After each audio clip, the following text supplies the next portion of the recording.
What's good, y'all? Welcome to Outside the Clutch. I'm sorry, we're 10 minutes late. You know what? Had customers today. Some of them ran a little bit late. Got to do what you got to do. I thank y'all for being so patient. I hope you're excited for tonight. I'm freaking super ecstatic for tonight. This is episode 56. It probably should have been deemed the fake 69 because it's Adler, but it is what it it is what it is. Also, my green screen is screwing up my shirt. So if it messes with you, I'm sorry, but it's going to happen tonight. We're going to run through all y'all hanging out right now. Say hi, say welcome, the thank yous. I really appreciate everyone that's coming on, whether it's for me, whether it's for Adler. I hope it's for Adler because the dude doesn't get enough love for what he does in this industry. Even though he's just starting out. But we'll get to all of that. And we're probably going to piss a couple people off tonight. I'm just going to let you know. There's some stuff that me and him feel very strongly about. We might even fight with each other, but we love each other, so it doesn't matter. So let's start running through this. Arvin's at everything. What's up, my dude? Can't wait to finally meet you in person here in a couple of months when we get back to Arlington. Will's hella heat. There you go. For your first session, you can talk about how crappy it is when people don't start on time.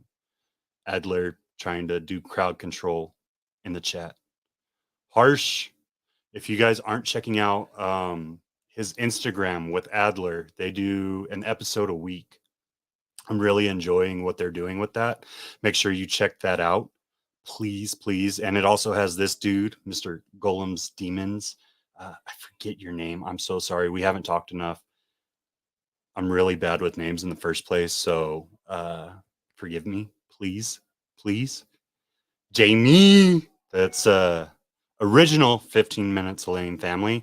If y'all haven't been checking out what she's doing this year, please check it out. Give her some love. I really, really, really appreciate everything she does. I think some of her photography skills are outstanding. She does like themed photography throughout the year. You guys should really check out her Instagram as well. Heartland, what's going on? What's going on? Jack Price, glad you made it. Let's see. Eden's Realm. I like that name. I like that name. Thank you for coming on. That's a first time guest, as is Heartland. OG in the building. Super happy about that. Mr. Brian Gundy. So glad you got to see your granddaughter here this last weekend and spend some time with my mentor, Earl Jones from Lone Star. He is also Earl's mentor. So it was kind of cool seeing like kind of the Reptile family reunion thing happen. I freaking love it. Luke McWilliam. What's going on? That's a first-time guest. Thank you for stopping by. That's more of Adler doing crowd control. Lance, that's our family. Discord, love you. I appreciate you. He does some crazy unboxings. Make sure you guys check him out. Let's see. Don't know. Old Coast Exotics and trying to run through this. Lindsay, what's good, girl? Glad to see you on. Glad to see you. You've been doing a lot lately. Proud of you. I am going to end it with this one. Ebony and Ivory. I love what y'all are doing. Please, please keep it up. They're doing amazing job with education and getting the love of reptiles out in their area. So make sure you check them out. Give them some love and let them know if you're not there from before that you came from outside the clutch. All right, so let's jump into this. You know I got to do it. I got to give love to the sponsors. I appreciate all our sponsors. They're doing amazing, amazing things. And you know, if you want to be a true player in the game or you want to do great at taking care of your animals, you need the right equipment. Here at Outside the Clutch, we're honored to be sponsored by VivTech. Are you ready for innovation? Tired of the same boring product that's been used for 30 years? Ready to give your reptiles and amphibians the UV they really deserve? Then look no farther than VivTech. Their 3-watt LED bulbs provide the UV rays your animals have been missing. With 3 bulbs to fit your pet's climate needs, Plus a dimmable feature, it's the only bulbs we use for UV. And it's the only bulb with a 2-year warranty in the industry. Plus now you can monitor all your pet's husbandry from your phone 24/7 with their sensors and even ship your customers' animals in their custom bags. So what are you waiting for? Go to vivtechproducts.com today, use code FCLUTCH0322 for 15% off, and provide your animals the best care they've ever had. Who's about that chip life? We're about that chip life. Are you ready for the best coconut substrate in the game? Then you gotta get Reptichip. First off, it's America's chip because it's veteran owned.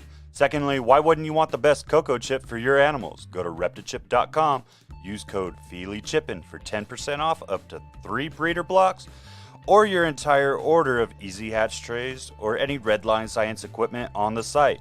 Limit 1 coupon per customer. Or reach out to me as a representative in the El Paso area, and don't forget to join the Reptilution, where all profits go to helping those in need within the reptile community. And finally, you guys know it, Show Me Snake Show. So this weekend they have 3 different shows, 4 different shows going on. If you're not there, you're probably not going to make it now. So I'm sorry about that. But next weekend, if you want to go to a Show Me Snake show, go check out, I'm going to mess this up super bad, Cape Girardeau in, I'm going to say that's Missouri. Then you have Greenville, South Carolina. And finally, Tampa Bay, Florida. Oh, I'm sorry. Tampa Bay, Florida, and Lincoln, Nebraska. So if you're in one of those areas, make sure you go check it out. The following weekend, hey, if you're near the Texas area, West Texas to be specific, we have El Paso, Texas, the local show. Super excited to do that one. Always a good time. If you want to vend, hit up Show Me Snakes. If you want to just check it out and you're within a couple hours drive, hey, make the trek. If you're around this area, you know you got to drive a couple hours to do anything really. And then Erie, Pennsylvania. That's going to be a good one. I think they're just starting that out. I'm excited to see what happens with it. So love for the sponsors. Make sure you check them out. I think I've had y'all wait enough for this goober in the background. Let's go ahead and just bring them out. Adler Romero from Serpent Eclipse Reptiles.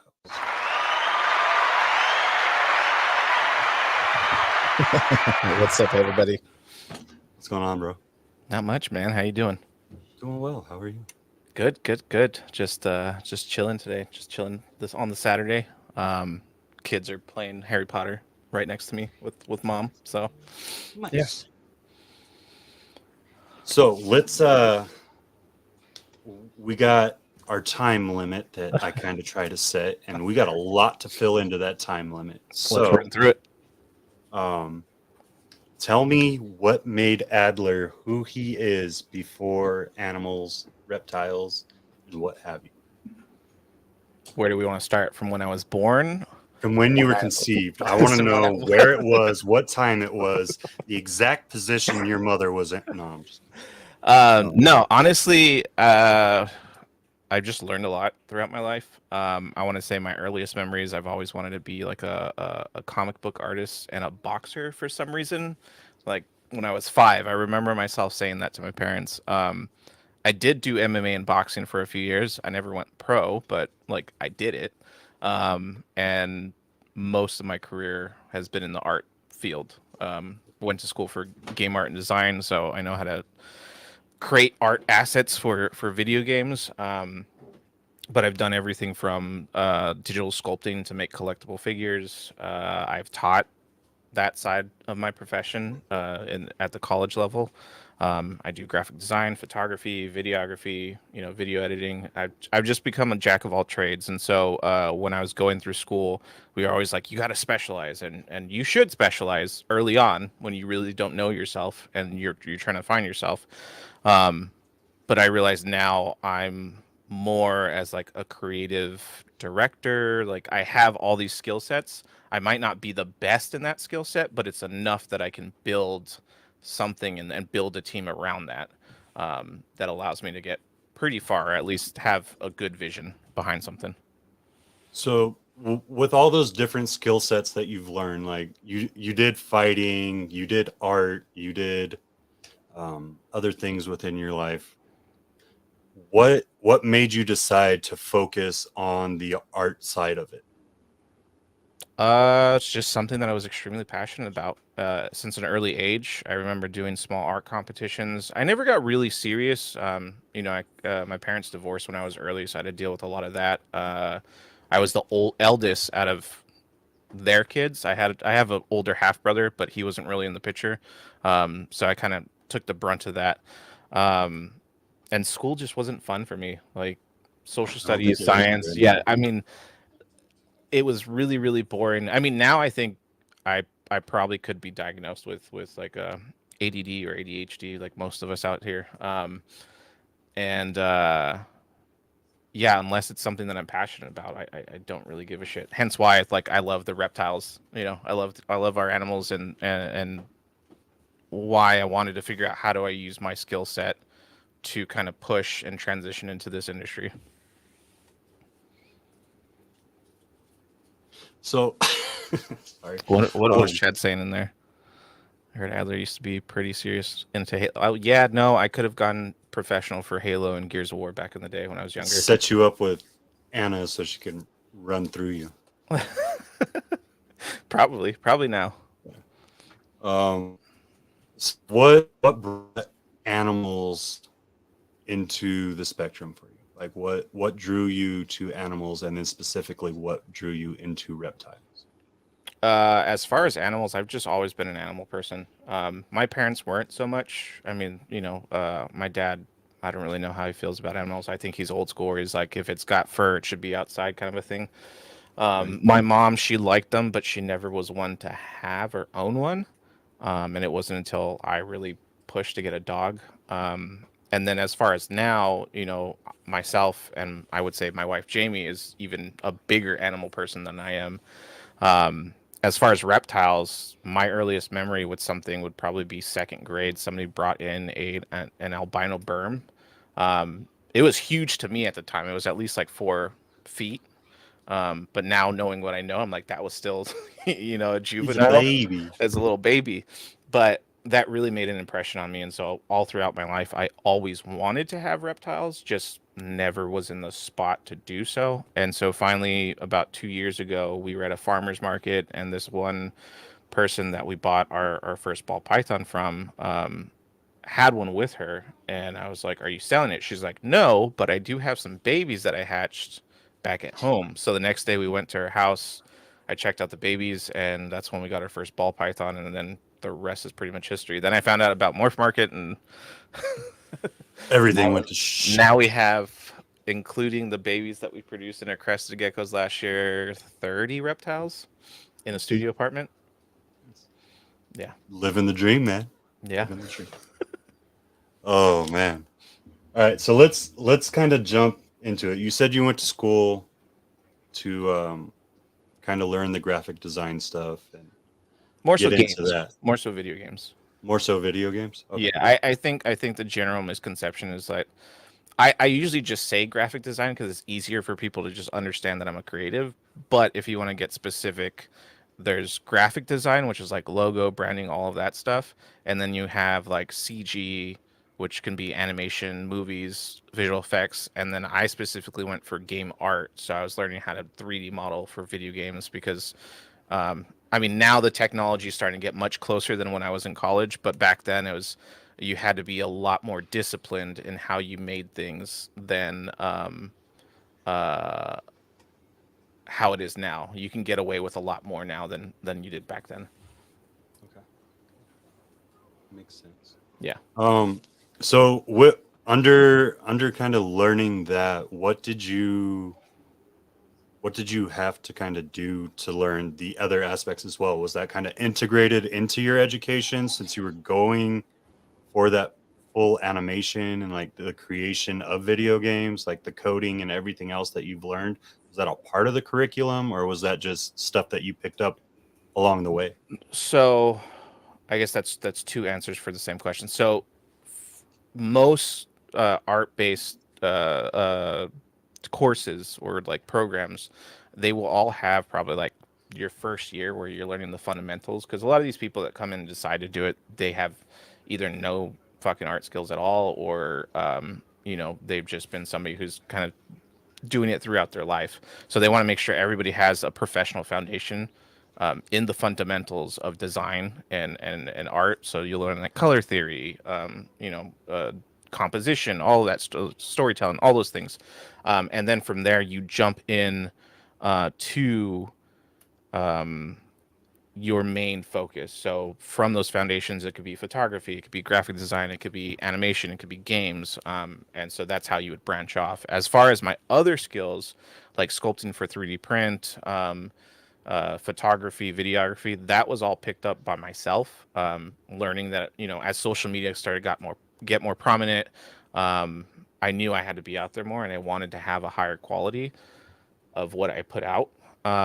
So I started picking all that stuff up. I really fell in love with photography. I initially picked up my first camera for a YouTube channel, and then I never did anything with that YouTube channel. And so then I just took photos and fell in love with street photography and stuff. So for me, most of the photography I prefer is more candid, like not set up, no studio lighting, things like that. I mean, now I'm starting to understand lighting much better, but I just You're like kind being of the going fly into that professional aspect for it.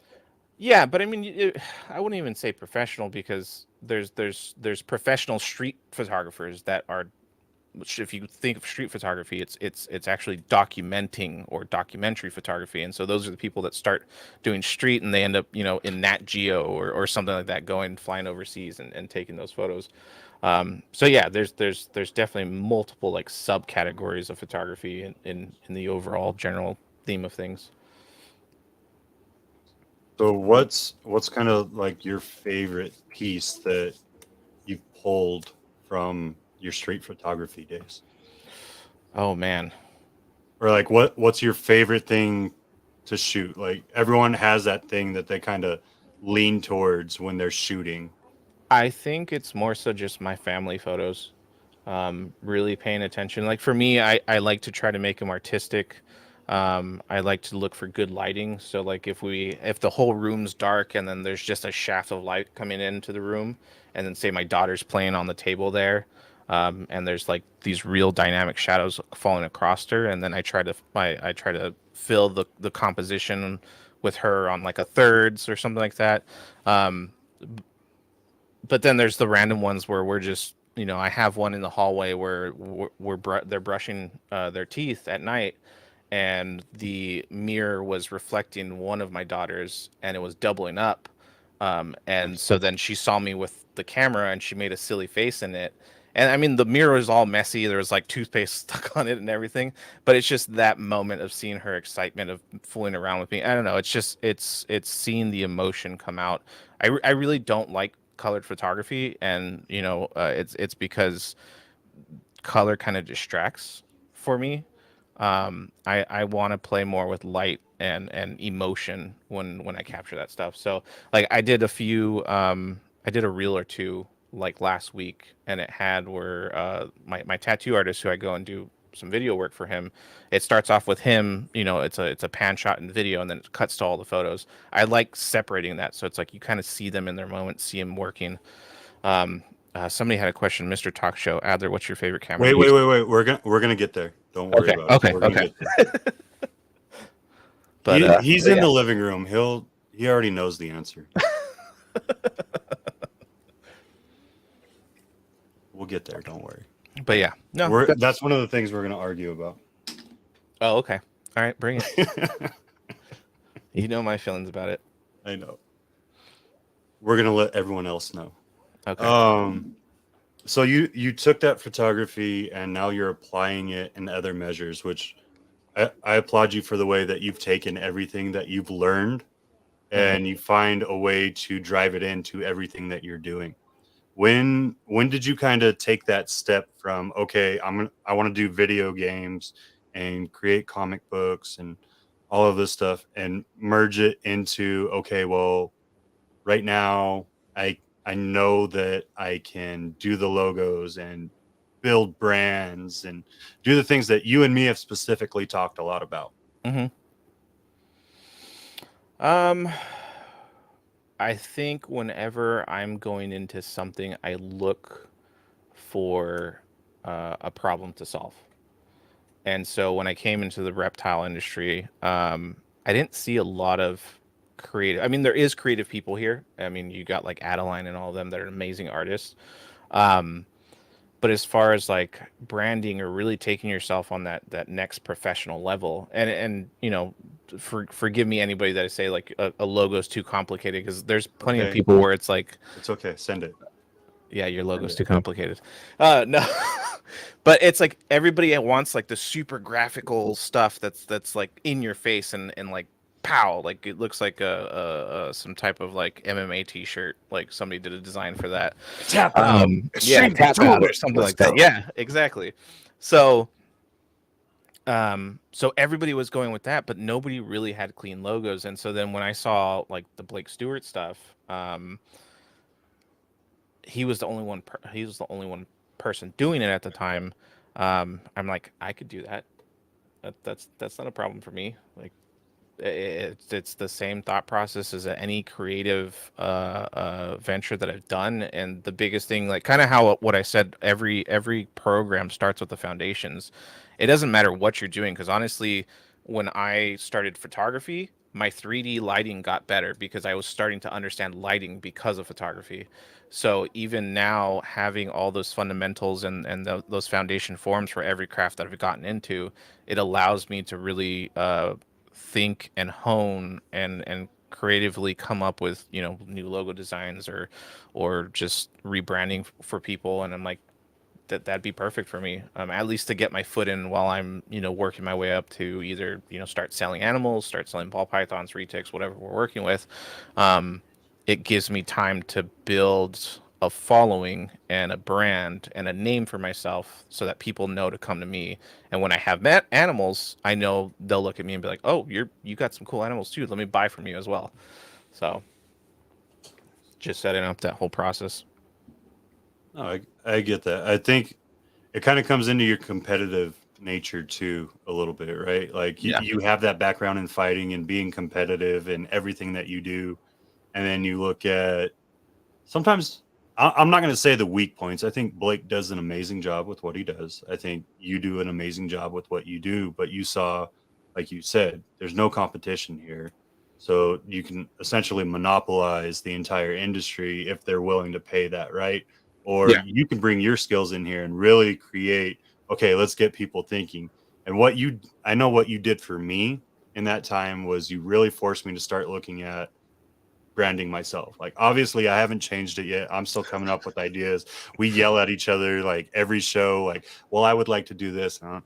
Then I'm like, well, that's too simple for me. And I don't like it. It's a dumb idea. And we go back and forth. And not that your ideas are dumb, but you know how I feel about I, stuff. I, And I I it's a think fight. though, yeah, I think though, sorry to interrupt, but I think for that is like people are too scared to just start. And I'm not saying that you're scared, but It's I okay. You can think, call me a chicken. yeah, you're just um but I think people just need to take the first step.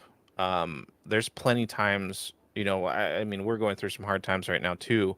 Um, but there's always, I have never had nothing not go my way if I didn't put the work in or that or take that first step to do so. And so I guess I get flustered or frustrated with people sometimes because like my closest friends, like you're one of them, when the same topic keeps on coming up, I'll just be like, dude, just fucking do it. Just I'm gonna slap you if you don't do it. Chad gets it all the time. Harsh Reptiles. He's like overthinking stuff. I'm like, stop being a little bitch, dude. Just go for it. Just fucking go. And it's out of love. Like I have this blunt, like just straightforward, and it gets me in trouble with Jamie all the time, but I mean it in the best way. And so yeah, it's you just gotta go for it. I, I love that. I really do about it multiple times. It's just my issue is I'm trying to figure out exactly what package I want to do and what I want to do it with because there's so many things rotating over here. If you guys knew, there's a lot of stuff that's going to come out, so you might want to stay on the channel because there's going to be some crazy stuff coming out here soon. not just animal wise, but like different company type things, and just a lot of good stuff. So I know the hardest thing for me is kind of like, okay, well, this is my set budget. Which one do? Oh my lord! Somebody is not happy. Someone got in trouble. Talking back to mommy. Don't do it. It's not good to talk back to mom. Anyways, so like I have that set budget, so I'm trying. My hardest thing is prioritizing, right? So like animal care is obviously the top priority under family and the other important things in my life, and my prioritization of, okay, well, which one do I want to step the branding with first? Which one's going to make the most sense right now is where I struggle. Which we've talked about that too. I've jumped you through like, I think 3 or 4 ideas and be like, hey, I kind of want a logo like this, or I want you to do the whole setup, like the website design, the whole shebang for whatever it costs. And then I'm like, you know what? Let's just do a logo for this one. I think that would be and I'm a mess up here. If y'all don't know, I'm a mess up here, but it is what it is. You don't have friends. You're not allowed to have friends. Where are we going to answer his question? We're going to get there. Okay. I promise you, we're going to talk about how Fujifilm sucks and Canon's better. All right. First shot fired. There you go. We could bring it up. Go ahead. No, honestly, man, whatever camera works for you, works for you. For me, I usually recommend Fuji because I can at least help you in some form or some fashion with it. I mean, shit, I'm not a Fuji fanboy. Oh my God, here he goes. Fuji's overrated. No, honestly, I had Canon, I had Pentax, and I just really like the feel of Fuji. I like how the colors are rendered. But yeah, no, I know he's gonna start going off, so it's fine.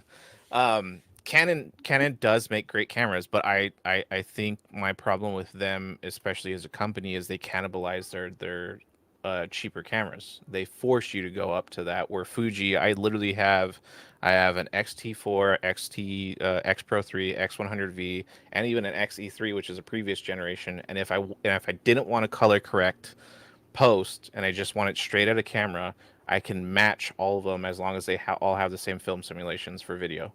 And so for me, it's like I'm taking 2 different generations and I can still carry across from every single camera that I have on there. Their autofocus is not the greatest. But again, unless you can't really come up or utilize your footage correctly, then you just suck as a video creator. Because like there's plenty of times where I get out of focus shots and then it focuses and I'm like, oh wait, that's a better shot than I initially intended. I'm just going to take that and use that and run with it. So for me, the autofocusing thing and the complaints like that, it doesn't really bother me.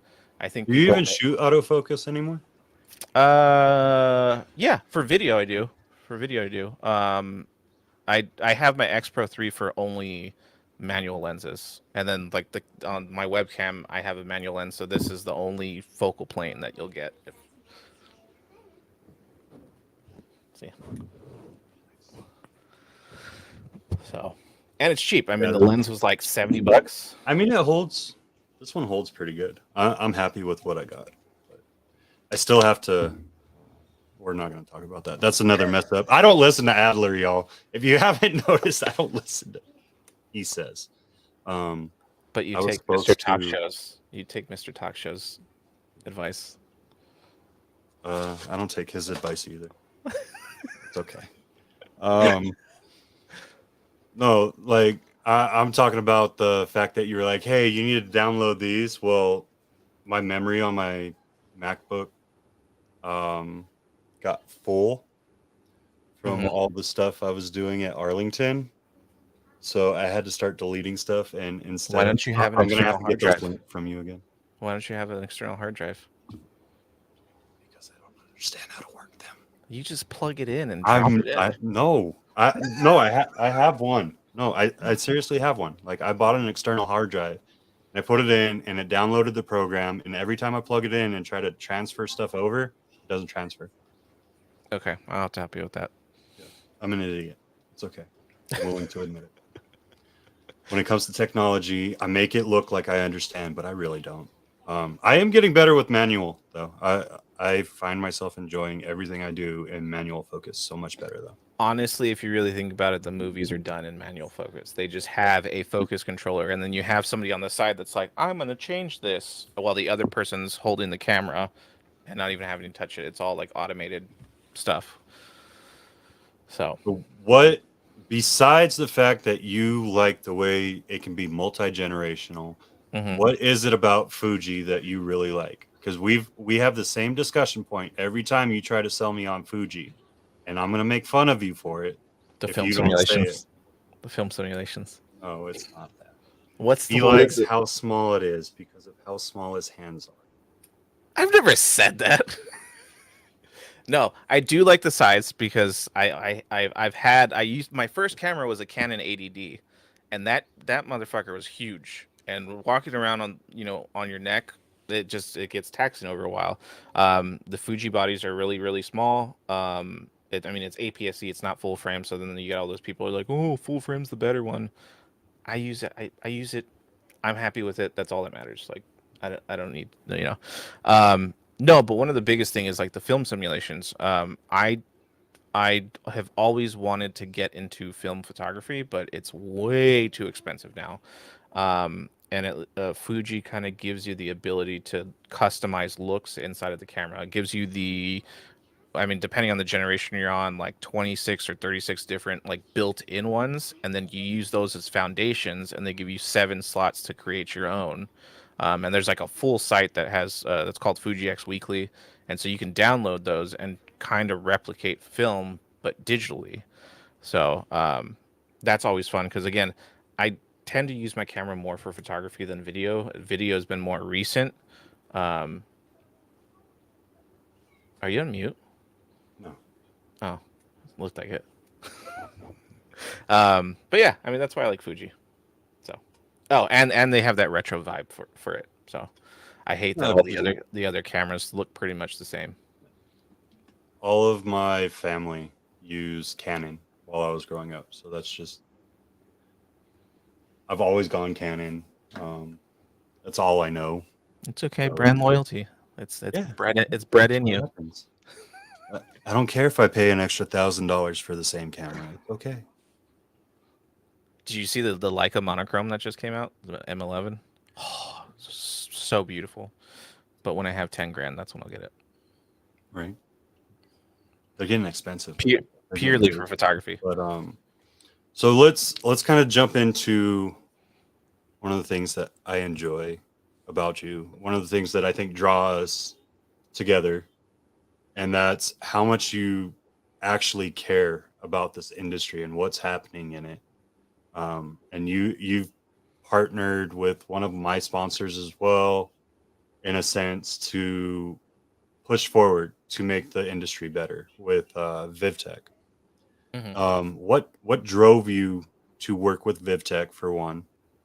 2, what are some of the issues that you saw that could be resolved in the industry by what they're trying to do? Well, I mean, Ryan just, when you hear the guy talk, you kind of just get a brain boner. The dude is extremely passionate. The information, is very credible, and he just has a presence about himself when he talks about these things. And yes, Lance, we will work on it. I promise. But really, it's the passion and their belief in where they want to see things going. I completely agree with him to where it says, when he talks about we can't have one scenario or one topic on saying how an animal is thriving. We can't base it off of one because I mean, us as humans, we need multiple stimuli. And I'm not, I know then there's the argument, oh well, snakes aren't as smart as us humans. No, but they have hormones. They do fluctuate, and they do, shit's going on in here that we don't all know. And that's the biggest thing for the industry that really makes me upset is one, science is so far behind, and so you have to take the breeder's opinion on shit when it comes to reptiles or the reptile industry.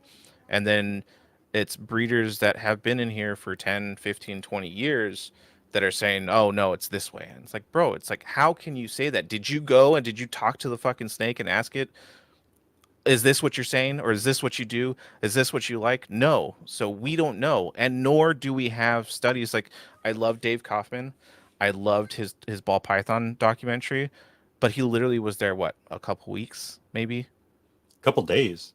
couple Like days. maybe overall it was a couple of weeks, but he really only got about 3 days worth of footage because of how far he had to travel to be able to see stuff. Okay, so And the so way that's they were messing around with, like, you got to think one of his days was completely taken up by sitting at a port because they didn't want to let him in. okay. But to my point is, people who go do that, we need them to be living there for at least a year to see the entire seasonality of things, to actually study them properly like that. And I mean, shit, if I made enough money, I would definitely pay somebody to go do that. And because it's things that we need to see and understand to really push our husbandry. I know we'll probably bring up Rax versus vivariums. Like, honestly, I'm no. not Okay. touching that one. Okay. I'm Good. not Good. touching that one tonight. Simple answer. Everything has its reasons. I don't shit on anybody. I love all the ball python breeders who are only using Rax. I love everybody who's pushing it. For me personally, I want everything in a vivarium, but I'm not gonna talk shit on you if you have Rax. I mean, shit. I love you. You're like a brother to me, and I know you have shit in Rax. I don't You judge do you it any all the less. time, you freaking liar. But yeah, I just think the ignorance of us being humans, like, because we're the apex, you know, Supposedly. supposedly being here on the planet, we get to dictate everything else. I think, ignorance is bliss, and we really have to stop thinking we know everything. So, No, I get that. What what drove you to really start diving into, like, the husbandry issues, the keeping issues, all the things that I know we've had candid conversations on. I'm Mhm. sure we will continue to. We might have one tonight. I'm not touching the rack versus terrarium subject because I'm not trying to get canceled tonight. Let's wait till next week. No, I'm just kidding. Please don't cancel me. No, Um, I mean, I didn't want to go deep into it, but I at least wanted to make that note that I think there's this whole fight around it and all the drama beyond. You guys okay? My daughter's knocking shit over. Um, but everything has its reasons. Do I think Rax can probably start innovating more? Like, my the thing that I laugh at all the 100%. time is when there's the Freedom Breeder commercials, and it's nothing against Freedom Breeder, but they're like, make sure you get that shelf. We're like, that's the biggest thing we have as innovations on a rack is a steel shelf that slides out. Like, yeah, it's convenient, but how long ago was that? Like, So's a 3.5 foot tall trash can that sits at the same height. so. Um, Not crapping on Freedom Breeder. I shouldn't say that because no, Jesse's been amazing to me. Lindy is an inspiration for the entire industry. The things that he did in his lifetime with reptiles should not be taken for granted. yeah. Um, And I'm not belittling it, right. what they've done. I'm just saying, as an industry, we should be continuously pushing forward, no matter what. I mean, there's tons of species that don't have enclosures for based around them, but we have enclosures for ball pythons. We have enclosures for crested geckos, like all the main shit. Like, cool, that's awesome to bring people in, but what about these, like, non-popular species that people start collecting? I mean, I started off with ball pythons. I'm now in retics. The enclosure right here behind me is for my melanistic lacerda, and then we have another one over there. Um, and not a lot of people know about those, and those are fucking amazing reptiles. So it's just like, but if we can start doing our research and really understanding what these animals need, I feel like there's more products that can be out there. Or, talking about the recession right now, like, Right. people are scared that they're losing animal sales. Well, stop making your animals your main bread and butter. Diversify yourself. You know, there's plenty there. Like, I'm not the only one seeing these problems. Why not you yourself? If you're making money from these reptiles and there's a good chunk change on the side, invest that into starting another business that you can make something for your animals to do better. You know, I love what Father Blue with the blue monitors he's doing. He's using 3D printing to really enhance his husbandry. 3D printing now is cheap as fuck, and people can be easily experimenting on how to better their animals. So let's jump on that subject actually. So this is the one place I want to be in this argument tonight. Mm-hmm. And that's, do you think the commercial racks and the commercial terrarium builds have made us as keepers so lazy that we've lost the ability to really do the best for our animals? Because we see you see a bearded dragon, complete kit. You see a ball python, complete kit. A king snake setup, complete kit. Like, well, this is all I need. I need something to measure humidity. I need something to measure temperature. I need something to regulate that temperature, which complete kits don't have that, just to say. Yeah. Something to throw down on the bottom and a light source because they think that they need a heat both above and below. Not counting the UVs at all. Yeah. Not counting anything else that would enhance that animal's life. Do you think the lack of DIY projects or building your own has caused a laziness because everyone feels like they can just go to PetSmart or Petco or whatever and just pick up a complete set? I've never bought a complete. Oh wait, no, I should say that I have bought one, but that was a last minute because I wasn't expecting an animal, so we needed one. It's because I went to Anaheim and we got a crested gecko for my daughter, and my wife was like, "What enclosure are we gonna put it in?" And so we were going out to see a friend, and a Petco is right by their house, and I went and picked it up really quick. So that's the one time I did it. But that being said, I really think it's just with how we are today. I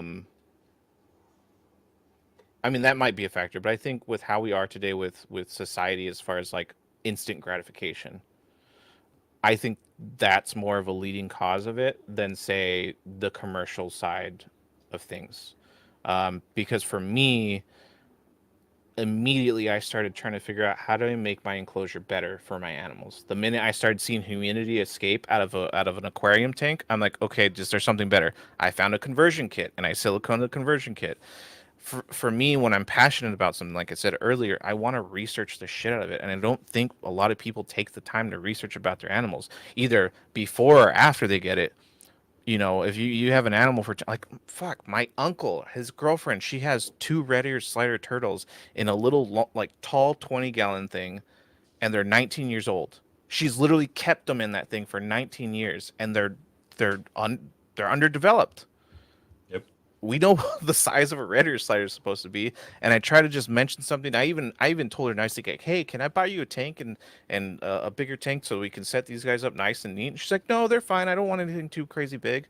It's like, again, us as humans, we are so ignorant and like just dumb when it comes to really thinking about what these animals need. And again, I think to your point, it's just fucking laziness in our parts as humans. I like that. I don't know if you read that figured yet. we're actually gonna This be like, this is yeah, no, I some of definitely the ideas see that I'm hearing, man. There's I so much definitely. coming in the future. I mean, if you look at what's her face, uh, Show Me Kitty, the one that Mm-hmm. she's using for her hognose with the lighting in there. Kayla with Jube Jube, she has the ASR racks that she has fully on substrate with multiple hides and everything. Like, yeah, it's not being provided UVP, but she's still putting enrichment there for the ball pythons to have plenty of fucking room to move around. And I think that's amazing, and that's a step in the right direction. So yeah, no, that's a great point, Aurora. Who made those racks? It wasn't Show Me Kitty, but it was one of her friends. I think his No, I'm name is like, saying Jube Jube. You said oh, she Kayla. what? Yeah. Yeah, so she took the long ASR racks. ASR? Is it ARS? ARX? Yeah, ARS.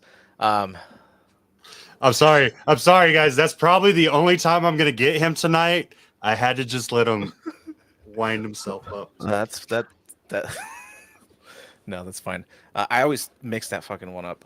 But anyway, she got the big, long, like 4-footers, I think, the 4-foot tubs, and with the windows too, because I think that's important. I think for animals, a lot of them get too scared. Like I know the whole thing about them getting scared from being in a dark tub.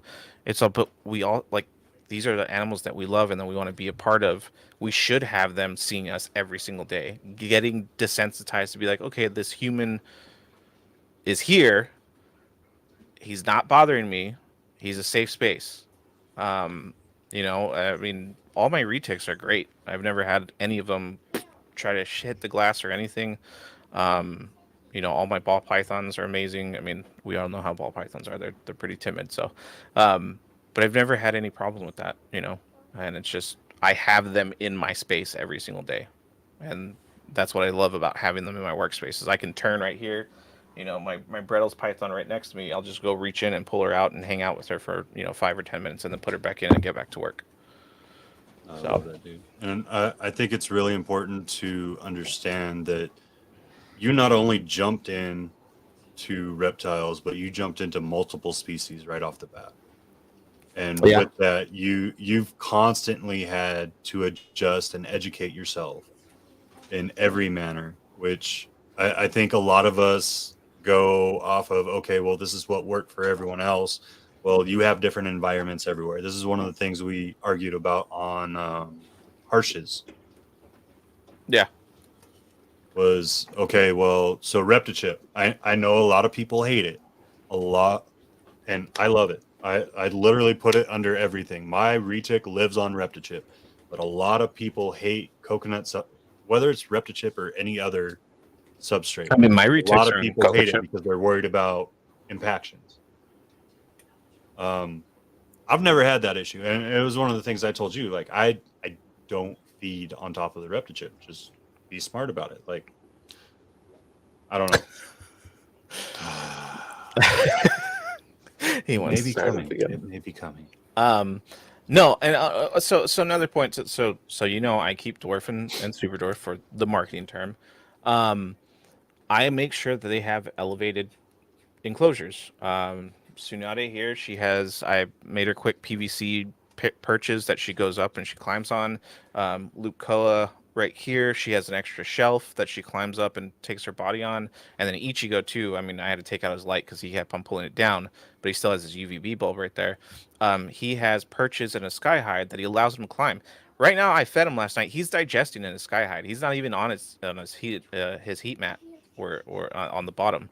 But I think a lot of these things is knowing your species. And for them, we hear, oh, they can get egg bound, they can do this. But if you give them enough room to exercise and actually use their body, they're going to push that shit out on their own.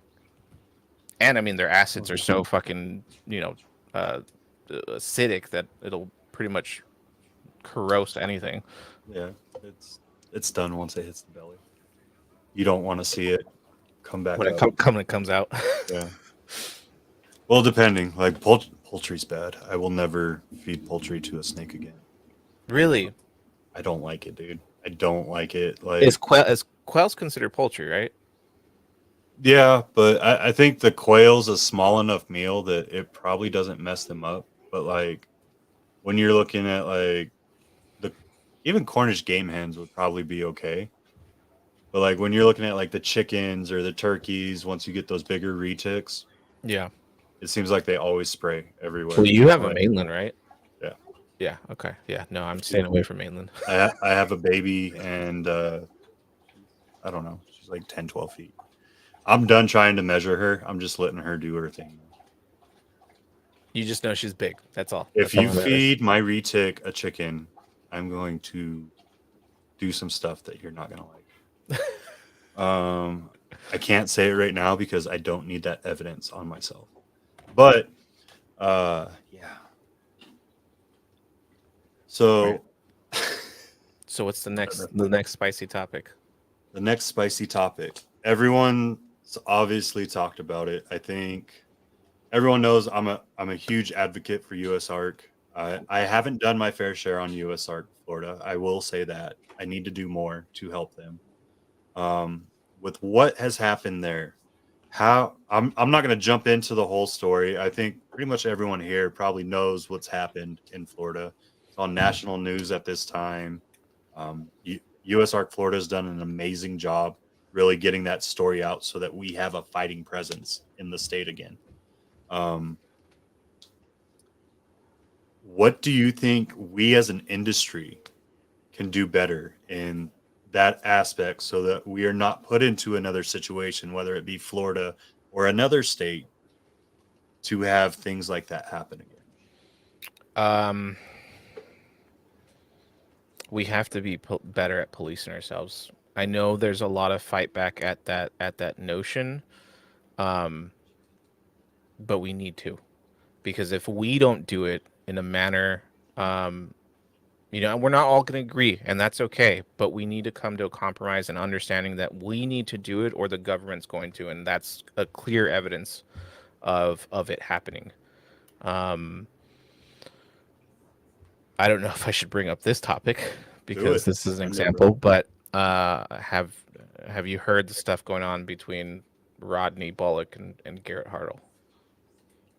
That I have not. I know the stuff that started with Garrett and Samson recently.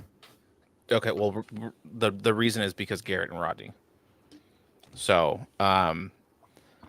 and so I want to preface, I am saying this because of my manner and specific talk on policing ourselves as a community.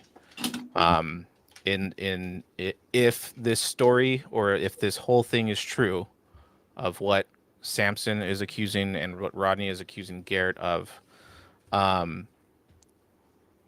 it's a sign that would look very badly against us, especially if FWC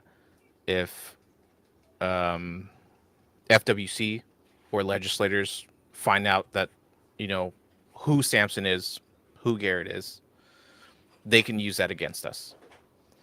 And so,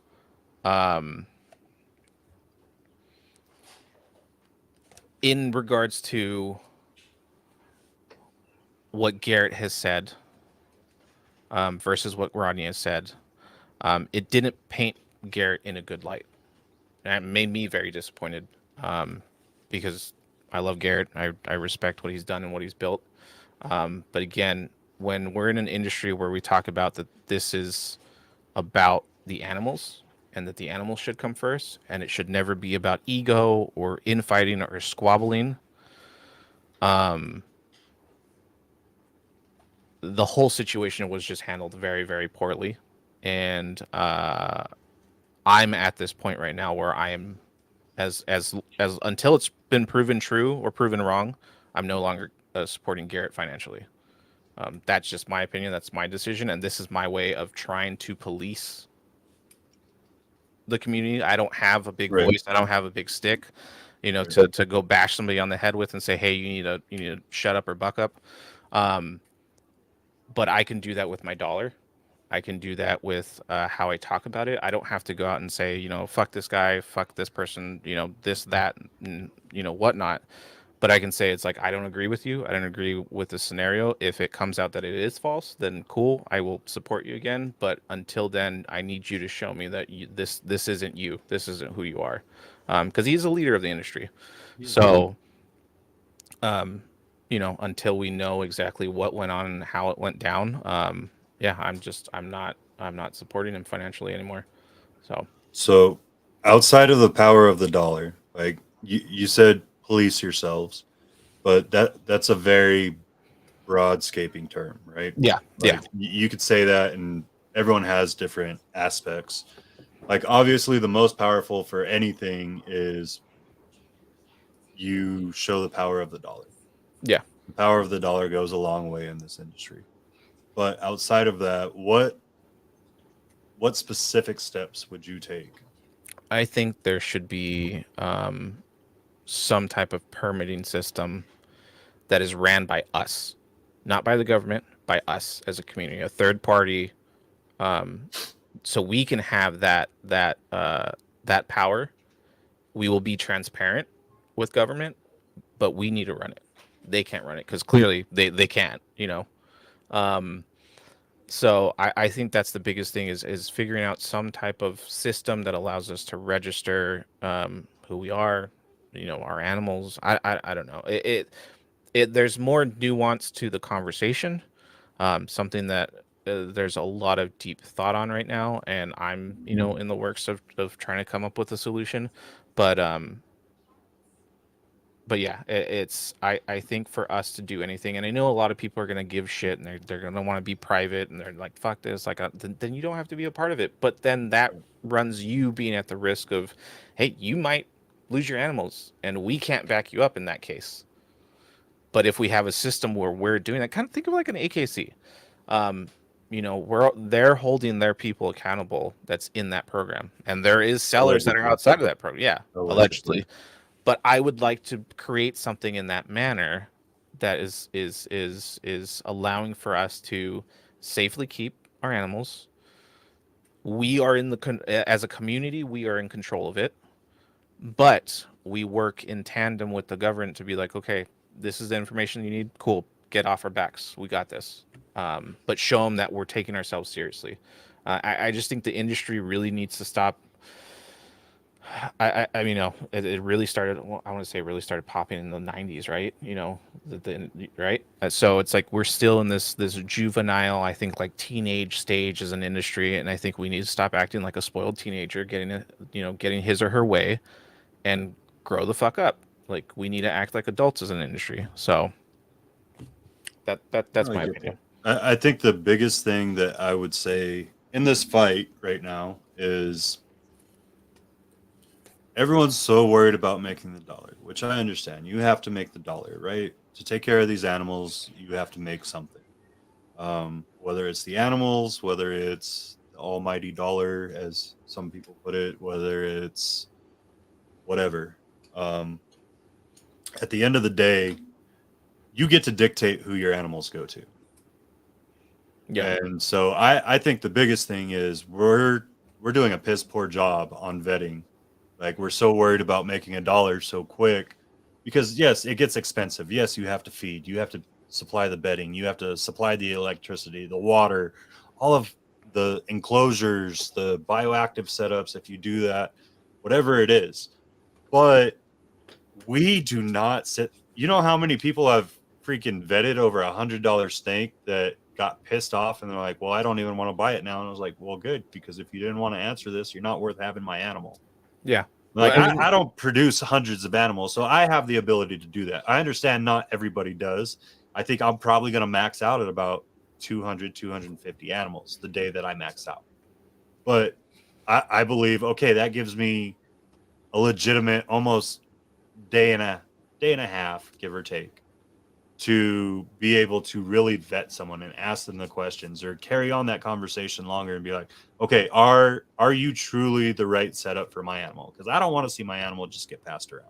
I don't want to see my animals live for a couple of months and not be taken care of and pass away or what have you. You know what I mean? I think a lot of people as sellers focus on, okay, I have to make this a thriving business, which you do. If you want to make it a business, you have to make it a thriving business. Otherwise, you're not taking care of yourself. You're not taking care of the animals. But in doing so, you need to remember that these animals are your children. You're sending them into the world. When your daughter, for those that have daughters, for the dads and moms that have daughters, when your daughter brings home that first boy, what do? You antagonize the hell out of that guy. You make him want to leave your daughter instantly. Instantly. And if he can put up with it. And if he can put up with your questioning and he can put up with the whole family, okay, well, you're allowed to stick around. I'm not saying you get to be with my daughter, but you're allowed to stick around and maybe it'll work out. Same thing with my boys. When my boys bring home a girl, that girl's probably going to hate me. And it's okay. but it's because I want the best for each one of my children. I'm not going to let my children just be with whoever they want to be, because I was not a good person when I grew up. Okay, not from lack of my mom trying, but I did a lot of dirty things with a lot of not the right women. Okay, and I don't want my kids to go through that. Yeah. Yeah, I mean, me and Jamie are in the same belief. We have we have twin daughters, and it's scary to see what's out there. And eventually, when they start getting that age where they start dating, I'm like, the fuck am I gonna do? But I will tell them I ain't gonna use a gun. I ain't gonna use a knife. I'm gonna use my bare hands, and you're gonna be close and personal with this face if you do anything to her. So. Oh, I get that. Okay, so I all right. One last gripe about the industry. Then we're getting back to Adler, and we're getting back to the happiness. Okay. One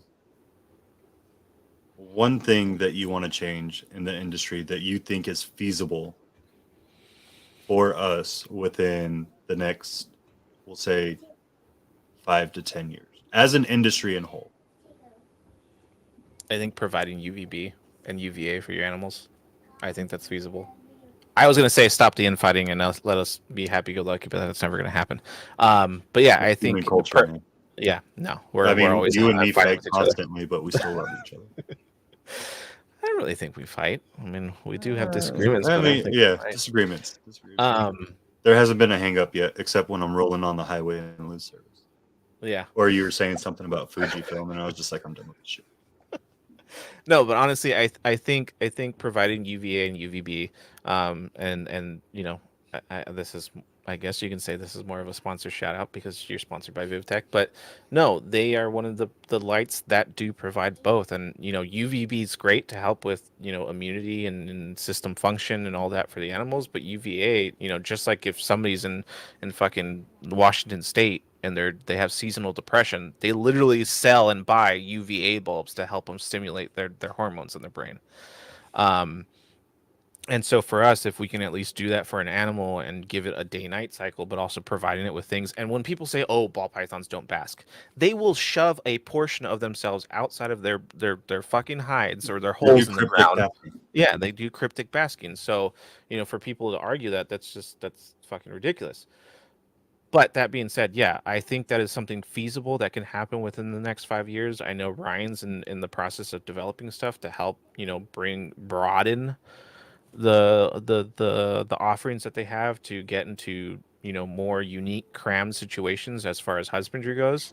But I think that'd be one thing I would like, because I notice a difference in all my animals. Pretty much all the retics right now, all the lizards, outside from the crested geckos, but on any of the other lizards they have, they're all on UVB, UVA.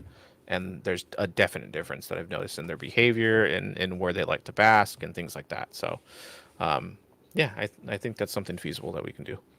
I like that. And since he's not going to throw it, I set you up to be able to throw a code out and do it for yourself. I don't have my code yet. You don't have a code? Well, I got to get on Ryan and Eric. Oh my! Don't get on Ryan. Just I'll get on Eric. Write Miss Erica and be like, "Hey, can I please?" So use code FCLUTCH0322 for 15% off all your husbandry needs. Speaking of how crappy, I'm going to say it. They're total 90s wash freaking commercials that I created, but do they at least make you laugh? The ones on Instagram? No, the ones that I do for the podcast. Oh, I get a good chuckle out of them. Yeah. No, they're definitely 90s. Now we just need to record. Now, when I come visit you, I'm going to come visit you. We'll do a recording of it and put like the scanline filter over it and actually make it legit 90s commercial. I can't wait.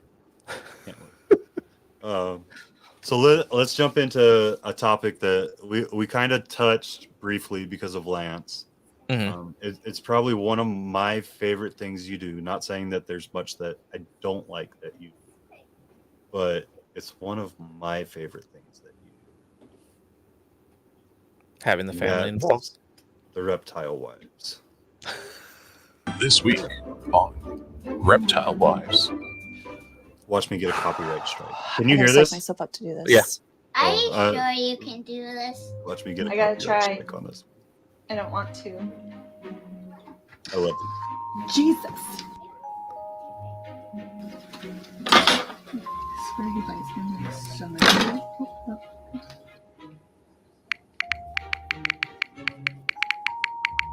And send.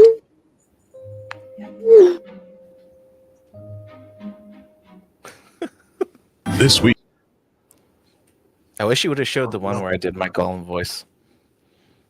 Which one is that? It's one of the, not the latest one that's on there, but I think like the one or two behind that. So it's like one of the top threes.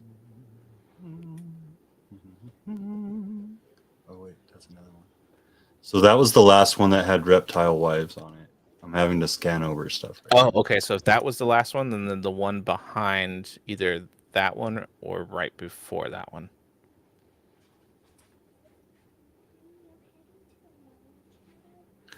The handling one? Yes. Precious. It's so beautiful. Hun, what are you doing? Nothing. Just looking at our new crested gecko. Oh, can I hold her? No, not right now. I'm bonding with her. Okay. Stupid habitus. Wants to hold my precious.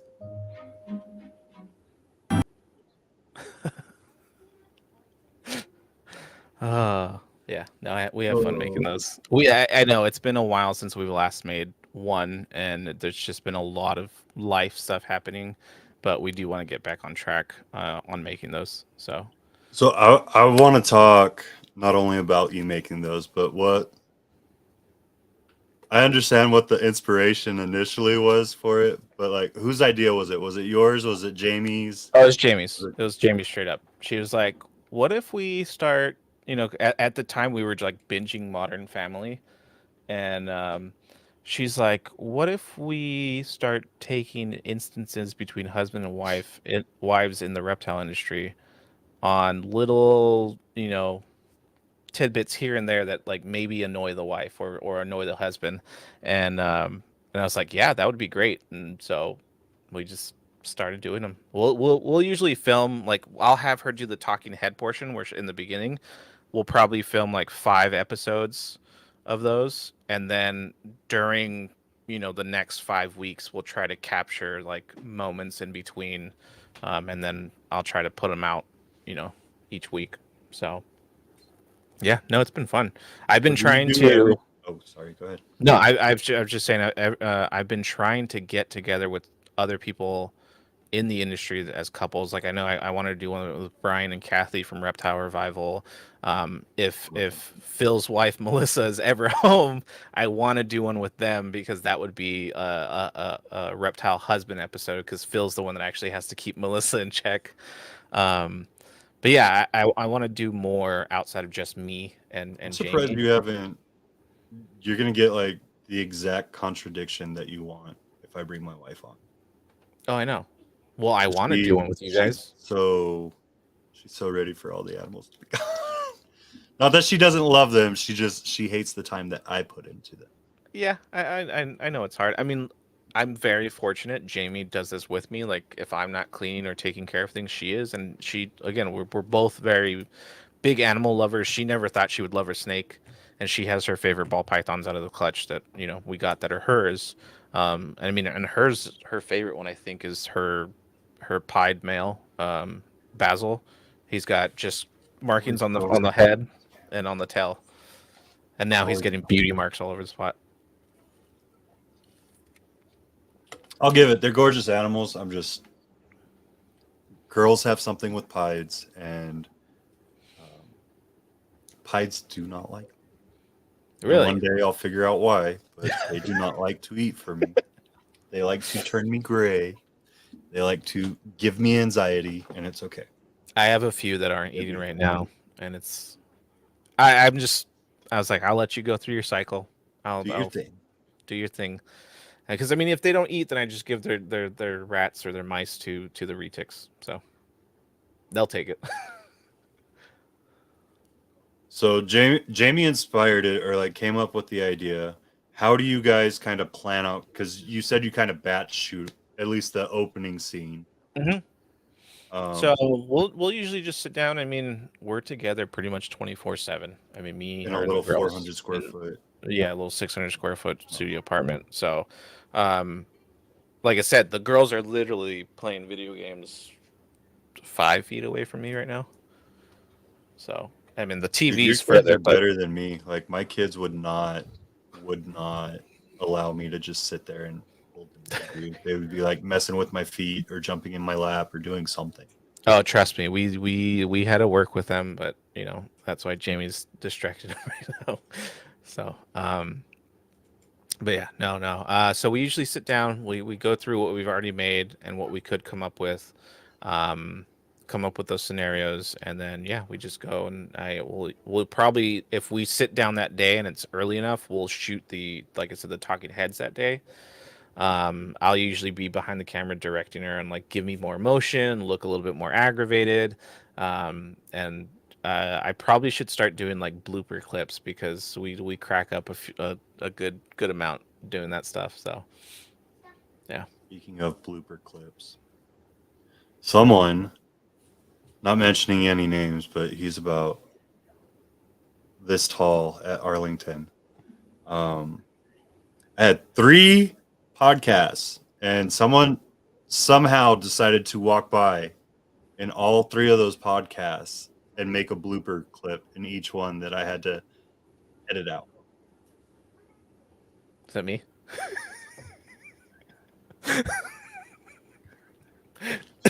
Just like walking up, talking right into the microphone while I'm trying to get an answer out of something. I love you. It's okay. Well, I checked every time. You're like, you waved me in, so you can't blame I me. didn't expect you to talk. It's just like, yeah, come on, come behind. How could I not talk? Especially when you and Cusk were there. How can I not talk to you guys? Well, that was a And- good one. I left that segment in. Okay. If I can ever get it to freaking upload onto YouTube. Yeah. So for some reason on Cusco's, I have the entire thing set up, and every time I upload it, I don't know why my camera keeps doing that, but that is tripping me out. It's your green screen. It's your shirt. Is It's because it? you got the shirt. That's I don't know. I'm just making it I up. don't know. It only uploads the first 3 minutes of Cusco's video, even though it's a 25-minute video. It's driving me nuts. Oh, I've had to re-edit it 3 times. Need more light in the corner, by the way, so that your green screen actually doesn't do that weird flickery thing on the background. Yeah, you need more light on that side. There you go. Yeah, see, much better. I was hiding my racks. All right, so let's kind of move into that. So you were talking about how you guys batch it together, how you come up with the ideas. How long does it typically take you to do an entire video? Like between the filming, the editing, exactly what you want to do. How long would you say your average one is? If I get everything that day, a couple hours, like 2 or 3 hours. Just going through the footage and checking what I can use and stuff. By the way, I just want to say shout out to Antoine. Love you, man. Speaking of Antoine, we're getting there. We're getting there. Who am I grappling? I need to know more. We're getting there. Okay. You took my promo away. You took my vignette away for the end of this. You still have your vignette. Now they're asking like, what? Who? It's okay. love We'll me. get there. Yeah, okay. We really are. We were talking about, you said 2 to 3 hours. Are you still doing editing for other people? Is that something that you would like to pursue at all anymore? Yeah, I think though if I do it, I want a little bit more creative freedom. You know, I was grateful that I was able to do some for Cusco, and Wiccans and a couple other people, but I really, again, and it's nothing against anybody, it's just if I don't have much creative freedom, I get really bored really fast. So I say that in every movie, and my wife gets super mad at me. Whenever a character says something, and I'm like, "Ooh, Foreshadowing." And she's like, "What?" And I was like, "Don't worry." Especially when it's obvious. But yeah, no, creative freedom is important for me. I get, people have their look, and I'll abide by it, but it kind of gets boring after a while. I know beggars can't. You got to brand yourself, man.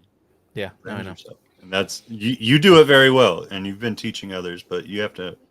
I think the people that you've worked with, because they trust your creative ability and they know you can mimic their style without them having to probably give as much instruction as, like, say with me. Like I remember it was like 3 years ago when Cusco first did a contest. Speaking of which, he used Dropbox, and I cannot get his. I have Cusco. I have like an hour video worth. Dropbox Cusco with sucks. long hair. I got him to switch over to Google because we were having major issues with I Dropbox. cannot get my iMovie to delete the clips of Cusco. So I will forever have Cusco. Like, I have 9 15+ minute clips of Cusco and animals and stuff that I've tried to delete. I even tried to delete it in front of him, and it just won't go anywhere. I don't know. But anyways, like, their specific brand, like, everyone knows the way that they do things, and Yeah. they've become successful because of it. I mean, Cusco did say he noted when I started editing for him, he did give me a little bit more freedom. And he's like, there's things that you've done that were uncomfortable for me to put, not so much the topic, but like Right. what type of footage it was. So if it wasn't so cinematic and it was kind of more like B-rolly or just like behind the scenes, he kind of liked when I added that in there. Because I for him, I know it's about his story. It's not so much that it's the reptile specifically, but it's more so his life. And so I thought little tidbits here and there, and he enjoyed that. But yeah, I haven't edited him for a bit now. I think though at the time when we last talked on the last video that I did for him, I was getting busy with some things going on in the background, and but he knows I'm here if he needs it. So, if you guys want to make him busy and you aspire to be a YouTube celebrity, like, not me, check out Adler and get some help, or at least get some pointers on how to edit stuff properly, because I watch a crap ton of vlog editing, like, tutorial videos from some of the best vloggers in the game, and I just don't have the patience to do all that stuff. So one day I'm going to hire Adler full time, and he doesn't know it yet. But, no, I'm just kidding. You're going to be so busy with everything you do, you wouldn't be able to do that. Hopefully. But yeah, I mean, if you guys want to, can I shameless plug here? Absolutely. Okay. That's what this is for. Yeah, so we have a Patreon. It's patreon.com /Serpent Eclipse. I will be teaching, video work, photography, how to use cameras, how to brand, how to use creative software. It's been a little slow to start just because there's been a lot of life stuff that's been happening recently. But now that things are slowing down, I'm going to be able to jump back on it. And actually, tomorrow I'm working on a video on how to use your phone to get better footage. So yeah, so I'm gonna it's gonna be more so with iPhones because that's what I have. But that entire Discord group was like, "Oh, green, blue." But it'll still work for Android I'm too just if you have these options. So yeah, for sure. Speaking of, I need the link for your Patreon stuff because I didn't get that. So okay, I'll get it to you. But there's a lot of other stuff down in the description for people to play through. Jordan or anybody in the chat, do you want to grab the link for him and post it? So let's talk about upcoming life. You're trying to get out of your studio apartment. Mm-hmm. you're trying to find your way in the reptile industry, what do you think is your next step?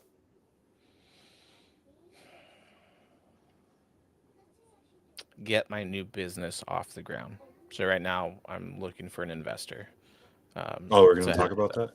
No, we're not going to get into Okay. detail, but you're Okay. you're talking about life. So the biggest thing is locking in an investor right now. So I feel and then that. and then from there it'll be able to allow us to like buy a new home, get all that going because we're going to need more space to run it if we're going to do it. So Yeah. Get out of Cali. There's room here. well, I'm not going to Texas. I'll make room. Lucas has tried to convince Jamie every single time he gets a chance to talk to her. He's like, "Yeah, you wouldn't have to deal with that in Texas, or Texas," and Jamie's just like, What's she have against Texas? "The heat. We lived in Arizona for a while, and she I There's don't want places her. where it doesn't get super hot. Yeah, but I don't want her rage when it comes to heat. I mean, I know PA is gonna get gets humid, but at least we have 4 different seasons." So, and I know there's snow, but we're homebodies. Like we're just gonna be inside anyways. Yeah. Oh, I like it, man. I think you have a lot to provide this industry. I think you have a lot of potential in just the aspects that you are focused on right now. I've said it from the day that I met you. Essentially, is like you could see the drive, you could see the passion behind. Even though we're both a little monotone when we're in front of a camera. Yeah. Where you could see that drive and ambition when you're in front of your face. Yeah, Takes and I time. never want to do that when in front of the camera. It's like I might be somewhat monotone. There's moments where you get me excited, but it's just who I am, and I don't ever want to give you a fake persona. I think one of the best things that I've taken as a great compliment from Chad Harsh is that he's like, you're the same guy on camera that you are off in person. And that's how I always want to come across. I never want to give you some fake facade. And if I am, making weird faces or like high pitched voices or shit, it's because I'm having fun and it's like I'm doing a bit, but you'll always get the real me and you'll know the difference. No, and I think that's what I appreciate the most. Like the people that I surround with in the industry just aren't the persona. It's not this game that we play where you have like the in-person character versus the on-screen character. The people that are the same throughout are the genuine people. I'm going to say genuine people because I feel like if you have a persona on screen versus a persona in person, there creates that illusion of maybe you're not completely honest or maybe you're just trying to hype up something that wouldn't be that.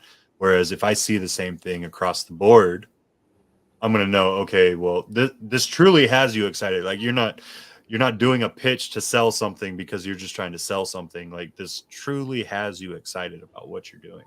Yep. And you've been able to pick that up since day one with it.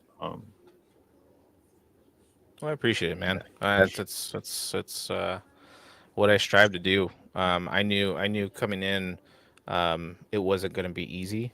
I knew there was already somewhat of a chip on people's shoulder when new people come in, and I wanted to prove to them I'm not here just to fart and shit around. I'm here to stay. And I want to be here.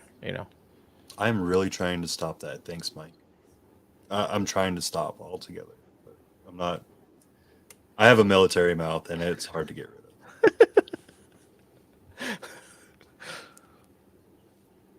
But anyways, so let's kind of jump into the animals before we start to a little bit wrap it up. Yeah. My Instagram's What blowing do up, you by the way. I think- don't know if people are just following me out of nowhere. I'm just kidding. That's not from this. I don't know what's going on. What all do you want to breed? Like, are you gonna keep breeding all the different things that you've started with? Do you plan on breeding every species that you have? Is there a limit for where you want to keep your breed? So, with a lot of things coming out as of late, within the community and just how people are looking at animals, or even just the way that the industry's selling, I don't want my animals to be my bread and butter. I'm not going to be breeding, or hopefully I won't need or have to breed every single year. I've even been possibly thinking that I might not even breed most of my animals. It's scary to think, like, especially with the retics, like, you got to be careful when you pair them Right. up, and you have to watch them and everything. I just got my pure Coyote Krillin from Lucas at Lab Exotics, and I fucking love the little guy. The initial intent when I received him was to pair him up with Lucoa, my platy marble dwarf, but I don't want him to run the risk of them not melding well. Not that I Right. don't think it's not likely to happen, but it can happen. And if anything happens to either one of them, because of that, I would feel fucking terrible. Because I mean, just like we were talking about earlier, these are my babies. Outside of my kids, these are my babies, and I've grown so attached and bonded to them. But yeah, I mean, I do think one day I'll probably end up breeding all the species we have. I won't breed them all the time. Right. And if I do, it's because I want to make something, not because I'm looking for the money. The money's just a bonus to come with it. My intent coming in, I wanted to have a breeding side, but as I started learning more and talking more and listening more, You I've kind of purist. backed away from that. Yeah, I know. But that's how I am with everything. That's how I am with art. That's how I am with, and so, like, anybody who jumps onto my Patreon, or even just talks to me in person, if they ask me an art question, I'm just gonna be like, the foundation is most important. If we don't have a foundation in art, you're not going to be able to succeed in designing, in creating, and envisioning what you want to envision. And it's the same thing with the animals. If you don't have a proper foundation that benefits the animals, then we fail as an industry for them. So 100% agree. So let's do this vignette, get it going. Adler decided, because he has a fighting background, he wants to put someone in a rear Nelson and potentially squeeze their head. Potentially. We're waiting for someone that is willing to go against a 4'9" I'm not puppet. 4'9". Let me run the stats, okay? Stop it. You stop it. We're looking for someone that wants to fight a hobbit, a midget, whatever you want to call him, and would be willing to look really ridiculous when they get choked out by my dude.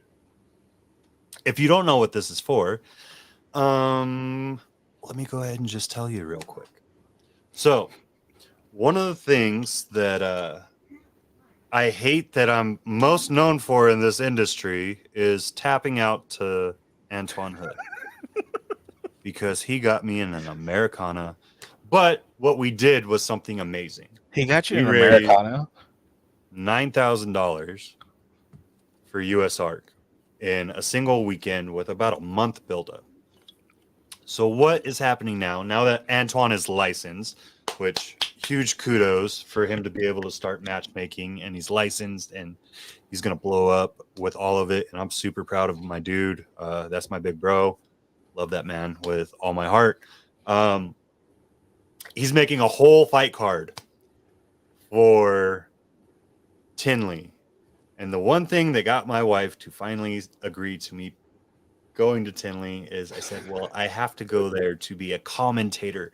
I have to bring my inner Joe Rogan that I do not have, but we're going to find it. I might have to get a little inebriated in order to pull that out.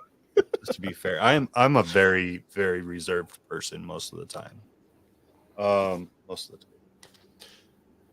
Anyways, we're setting up an entire well, Antoine's setting up the card. I'm going to help commentary on it along with him. This money that we raise, we have 6 months. You could start training right now. You can get ready, show up to Tinley and do a great cause. Half of the money that we raise is going to go to US Arc. The other half of the money that we raise is going to go to Brian Barczyk and his family to help with the Legacy Aquarium and help his family in general, because we believe he has had a big enough impact on all of us in all of our lives that he is deserving of that.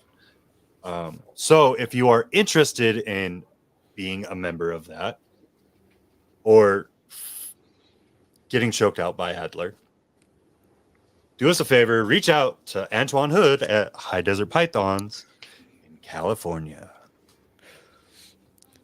I wish Antoine lived closer, because I'd be like, dude, can I come to the gym and train? Like right now, I'm rehabilitating my shoulders. So I'm like, if this was a month away, I wouldn't have done it. But because it's 6 months away, I'm giving my body time to. I'm trying to lose weight too. I gave Antoine my weight. I'm like, nah, I need to be smaller, because if I'm weighing this much and you're gonna find somebody at this weight, they're gonna be much taller than me.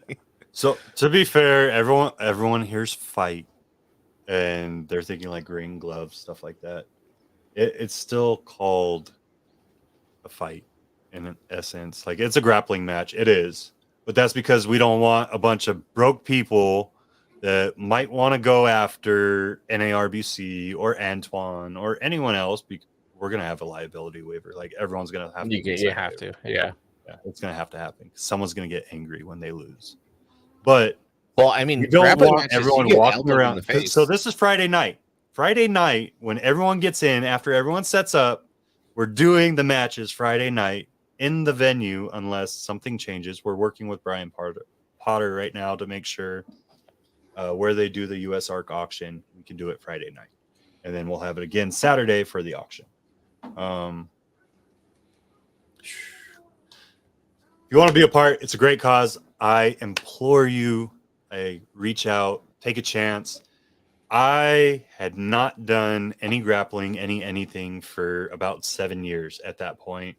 I had a lot of issues. Antoine had a lot of issues, but we saw the opportunity to do something great, which is kind of what this entire episode, besides getting to know Adler, because most of the people here do, the difference, and the people I keep around me and the people I call brother, like Adler, we are all trying to make this industry great.